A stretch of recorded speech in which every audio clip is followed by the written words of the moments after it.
আলোচনায় বসলে হঠাৎ করে একটা দোয়েল পাখি কাঁপতে কাঁপতে নবীর সামনে হাজির। সাহাবীরা আরজ করেন, ইয়া রাসূলুল্লাহ, দোয়েল পাখিটা কেন কাঁপতে কাঁপতে আপনার সামনে হাজির? নবী বলেন, সাহাবীরা রে, নিশ্চয়ই তার মনে কোনো ব্যথা আছে। এবার কিছুক্ষণ পরে আরেকটা বাজ পাখি পিছনে আয়েশা হাজির। সাহাবীরা আরজ করেন, ইয়া রাসূলুল্লাহ, বাজ পাখিটা কেন আয়েশা হাজির? নবী বলেন, সাহাবীরা গো, নিশ্চয়ই তার মনেও কোনো কথা আছে। আমার নবী প্রশ্ন করেন, আরে দোয়েল পাখি, মনে কি ব্যথা বল। নবীর সাথে জঙ্গলার পশু পাখি পর্যন্ত কথা বলতো কিনা কন্ত দেখি। আমার নবী জিগায়, দোয়েল পাখি কি দুঃখ লইয়া হাজির হয়েছো?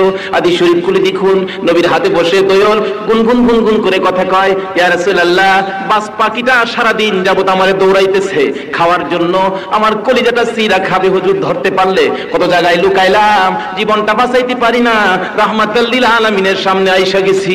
আমার নবী দেখে, দোয়েল রে, আর ভয় পাইস না, একটু বসে যা। আমার নবী প্রশ্ন করেন, এরে বাজ পাখি, তুমি কেন তারে দৌড়াইতেছো? বাজ পাখি মানুষের মতো কথা কয়, ইয়া রাসূলুল্লাহ, সন্ধ্যার সময় গাছের ডালে বসলাম পেটের খিদা লইয়া, সারাটা রাত খিদার যন্ত্রণায় ছটফট করে কাটাইয়া সকালবেলা বাজ পাখি আমি দোয়েলটারে দৌড়াইতেছি ধরার জন্য। হুজুর গো, ধরতে পারলে তার কলিজাটা সিরা খাইলে আমার কলিজা শান্ত হবে। কি বলেন, দুঃখ কেউ হচ্ছে কেউ। আচ্ছা, এই দুঃখ যদি বর্তমান সময়ে আমাদের দেশের কোন বিচারকের কাছে যাইতো, কি বলেন, কইল পাইছি একটা, তুই দিলা 5,000, তুই দিলা। এই যুগ আসেনি দেশ, সুদ ঘুষের যুগ আসেনি ভাই সাহেব, নাম কইতাম না। আবার মসজিদে গিয়া নামাজও পড়ে। আমার নবীর চরিত্রে ঘুষ আছে কিনা কন? সাহাবীদের চরিত্রে ঘুষ আছে কিনা কন?